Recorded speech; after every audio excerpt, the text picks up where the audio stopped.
sa mundo ng politika ay maraming gagamitin ng mga alpots para linlangin ang ating Pangulong Duterte at ang pamilyang Duterte. Pero you know what? Ito kasi yan eh.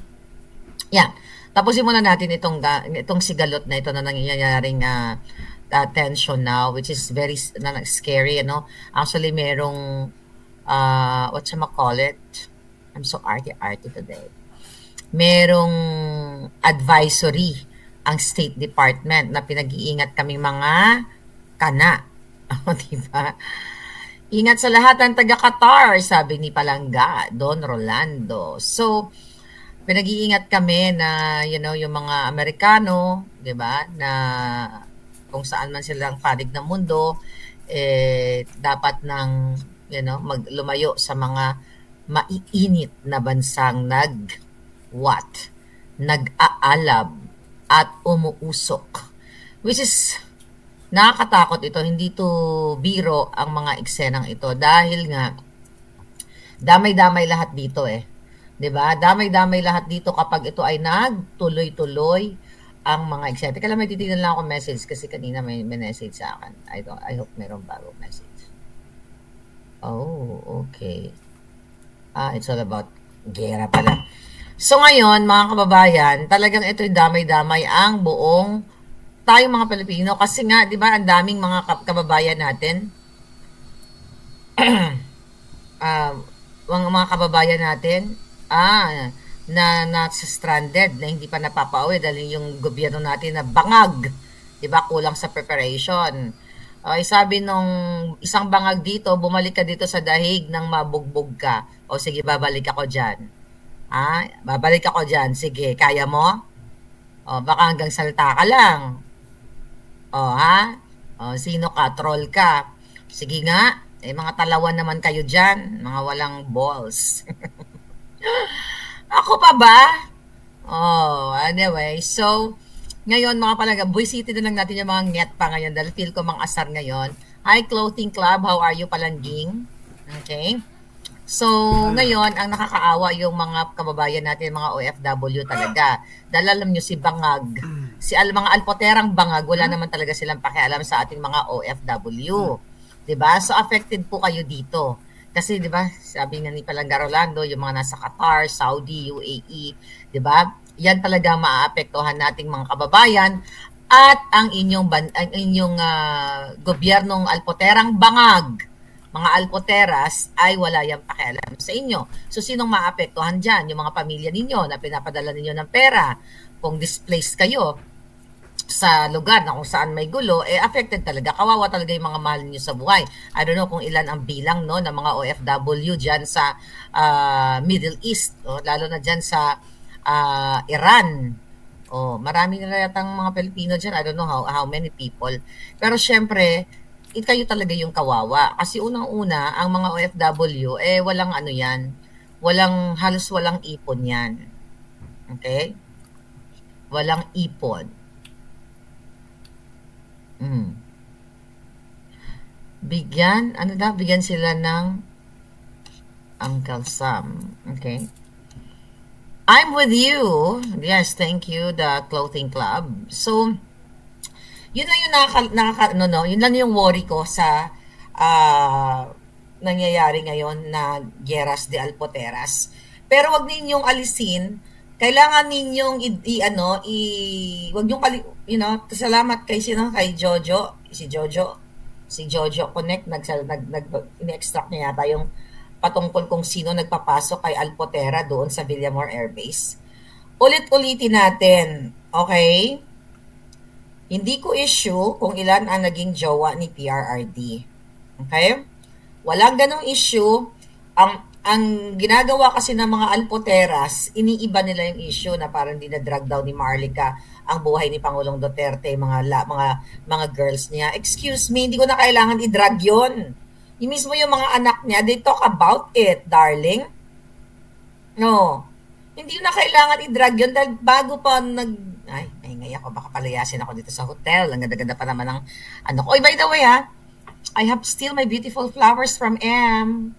Ayan humingi talaga ako ng dito sa hotel, pwede kayo humingi ng flower base. Tingnan natin. Here we go. Pakita ko naman yung bulaklak kasi aliw na aliw ako palangga sa bulaklak. Okay, tagal natin yung virtual background. Oh ha? Oh ha? Oh. Ayan, oh. Yan pa rin ang ating bulaklak. 4 to ha, 4. Okay? Now what? Balik na natin. So still, thank you for the beautiful flowers sa lahat po ng mga batang nagbigay niya sa akin. Kung pwede nga lang, pinag-iisipan ko nga eh. Pero of course, it's not possible. No? Hindi naman tayo pwede mag-uwi ng plants sa Amerika. Pero ine-enjoy ko yung bulaklak pagising ko. Diba? Siguro mga 4 days, ano na to. Diba? 4 days, wala na to. 4 days, 5 days. But thank you. Wala. Hindi private ang buhay ni PRRD. At again, this is not about girlfriends. Okay, ni PRRD. Ang issue dito, sino ang pumupondo kay Alpotera at ang kanyang mga Alpoteras group? Yan ang tanong nyo. Bakit nakapasok sa Villamor Air Base? Sino ba ang kanuhan ni Alpotera? Si Torre ba? Wow! Diba? Anong ano doon? Ano yung, kung titignan ninyo, sabi niyo, kasi ano yun, close-in security, chuchu. Yung katawan yan, magko-close-in security, isang bali lang ng ano yan, no? Yung katawan ni Alpotera, nakita ko yan. Oh. Nga na what? Watching from Ohio, sabi ni May. So, ang ano ninyo, okay, dahil may ano dito, may Alpotera,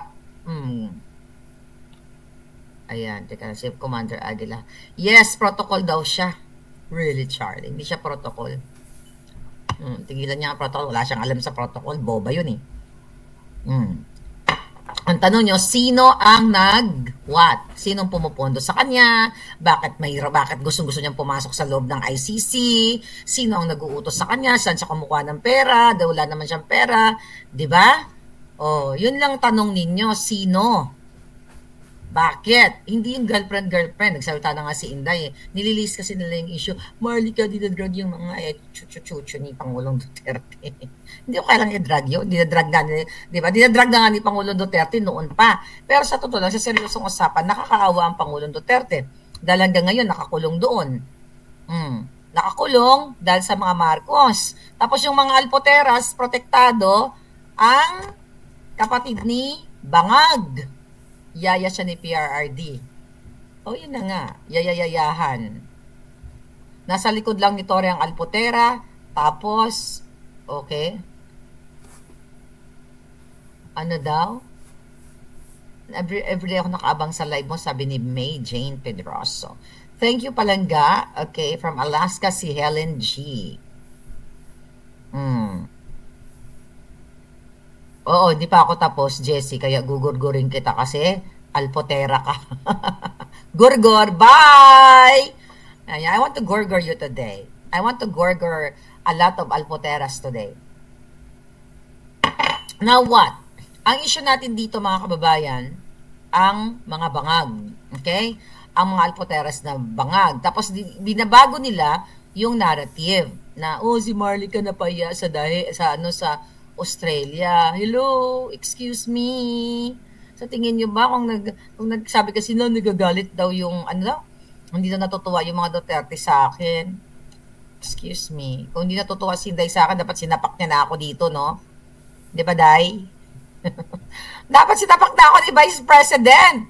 Kung di siya natutuwa, ba't niya ako tinawag? Di ba? Kahit pa paano, di ba? Natuwa naman si Vice President dahil ako isa sa PSG niya. Nakita niyo ba ako doon? Nag-PSG na naman ako doon. Nakita niyo ba yung pag-epal ko doon? O, sige nga. Kasama ko yung kanyang yung security. Katulad ng ginawa ko sa Hague. Nalala niyo, may picture ako. Ako yung gwardiya na doon. Na kapag may sumapak kay Inday, ako muna. O, yun. Amy, Gorgor is live by Alpots. Alright. Yes, Commander Aguila. Ay, kamusta ka na? Hindi pa tayo nag-uusap. Tayo nila Nelson. I'm just busy. Pagbalik ko ng Amerika, mag-usap ulit tayo. Okay. Hi, Remy. I miss you, darling. Okay. Diyan ka lang. Mag-CR ka lang. Huwag ka muna lumabas. Huwag ka muna lumabas kasi nagbablog ako. Makikita yung ulo mo. Alright? Alam mo, ang dami nagme-message sa akin, Marlica, ganito, ganyan sinasabi sa'yo. Bring it on! Ano pa ba? Ang ididepensa ko sa sarili ko, binato na nila ako lahat ng kasinungalingan. Anong gusto nyo? Maghuhubad na lang ako ng alindog ko? Of course not, darling. Okay, yes. O, Apple talaga ako, Angeles. So, ano ngayon? Ang lagay ba, ikaw lang pwede mag-Apple. De, gurgur kita. Lahat ng makita ko, gugurgurin ko ngayon. Aha. Mangga. Yan, lahat ng mga manggagamit. Okay? Manggagamit. Ulitin natin. Okay. Ang dami nagme-message sa akin. Talagang binibigyan nila ng ibang litanya yung pagperma ko ng libro. My God! Diyos ko, ang bobo talaga nila, no? Hindi porket pinarmahan ko yung libro nyo na walang basbas ni Pangulong Duterte ay pinopromote ko. Hindi ko lang kayang pahiyain si Nikki yung nagpasign sa akin. Dahil hindi ako bastos katulad ninyo. Pinag-isipan ko ngayon kung pipirmahan ko ba. But of course, I more on yung feelings ng tao na gustong-gusto yung signature ko because she loves me. Sino ba naman ang alindog ko para ipagdamot ang aking napakagandang signature? Sinabi ko doon, Dear Nikki, heart, heart, heart, love, Maharlika. Hindi ibig sabihin na, buti sana ako nakalagay doon, Dear Nikki, diba? I love this book is da. You know, walang ganong endorsement. Mapukot pangay ng to. Maligo nga kayo. Galit sila kasi minura ko sila. Huy, kulang pa yan sa ginawa nyo kay Pangulong Duterte. Sa pagpuprotekta niya sa Alpotera na nilalako ang private moments ng Pangulong Duterte. Yes, kailangan Guerra de Alpoteras to. Why? Hindi pwede yung mag-away-away. Siya nga, sa laban, kailangan kalasin mo. Sinabi ko na nga to, di ba? Tahupon mo yung mga yung mga kalaban. Tanggalin mo, kumbaga tanggalin mo yung mga kuto. Under kuto. 'Di ba? Sumisipsip ng dugo sa ulo. Ano sinisipsip nila? Salamat PRRD. Gusto mo gumawa ng libro, pangalan mo. Bakit gagamitin mo pangalan ng PRRD? Abangan niyo yung libro ko. The Alpoteras. Gusto niya ba 'yon? Gawa ko ng libro, The Alpoteras or Boljak.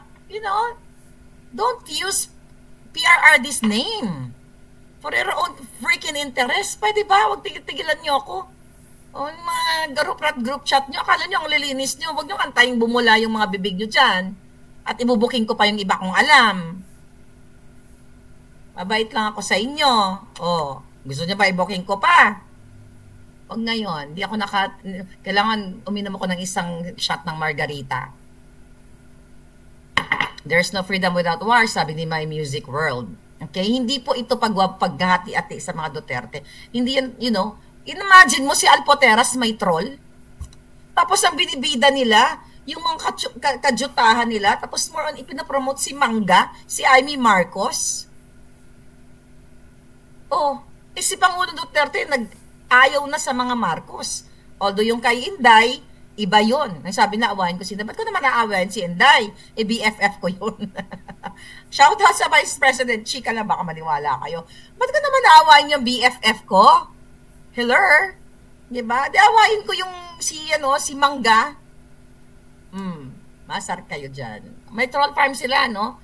Imagine nyo, kaluluoy man si Inday Maharlika, habang nag-enjoy ako, nag-emote ako dito, nagpapakawala sila ng mga trolls. Buti na lang, andyan si Channel 167, andyan si Maui, andyan si Nelson, andyan si Nico, andyan si Ronti, andyan si Edwin Hamora. Tignan ninyo, maging mautak kayo. Kung gusto nyo manalo tayo sa 2028, ibasura nyo ang Alpoteras Group. Yung isa dyan, nagtatrabaho pa kay Martin Romualdez eh. Tigilan mo nga ako. Kumukolekta ka, namamangka ka sa dalawang ilog. Huwag tayo maglokohan. Diyos ko po. Hindi kita ka na muna papangalanan ngayon. Tigil ka nga. Putangin na. Huwag kang magpanggap. O gusto mo ba sabihin ko yung sinabi mo sa akin? Huwag mo akong pilitin na sabihin ko yon. Yung sinabi mo sa akin. About the car. na binenta mo, na kinukuha ni Gadon, binenta mo, o nagunahan kayong dalawa ni Gadon kung paano pagkakaperahan yung maging pera yung car. O, panibago na naman yan. Tanginan nyo. Sabi ko sa inyo, huwag nyo akong, mabait ako ngayon, sana, gaya lang, you know. Another yan. Wala kayong kredibilidad. Tigilan niyo ako, ha? Sige. Antayin mo lang. Saglit lang ako dapat kasi, you know, may lakad kami, may mga bibilhin kami bonggang-bongga. Kung malinis kayo, yung grupo ninyo, okay? Hindi kayo malinis. Yung isa nga dyan, andito ngayon, si Vancouver, si Sandra, ito, naalala ko to, correct me if I'm wrong, Palangga. Yung isa dyan, sa grupo ng Alpoteras, di ba pumunta ka ng Canada? Hinotel ka. Okay? I don't know kung tama yung pagkatanda ko ng kwento, Palangga. Correct me if I'm wrong. Di ba? Nag-outsource ka, I'm going to Canada, chu-chu-chu-chu. Sino mag-sponsor ng hotel? It's okay na may magsasponsor sa'yo, nakusa sa'yo, wala akong problema doon. Pero yung mananawagan ka, I'm going to Canada, peeps. Para magpaawa ka sa sa mga mag-outsource ka para bigyan ka ng hotel, shut up! O, binigyan ka ng hotel ni Sandra, nagreklamo ka. Sabi mo, the hotel is not good here. Walang view, eklabush. My God, yan ba ang mayaman at sosyal?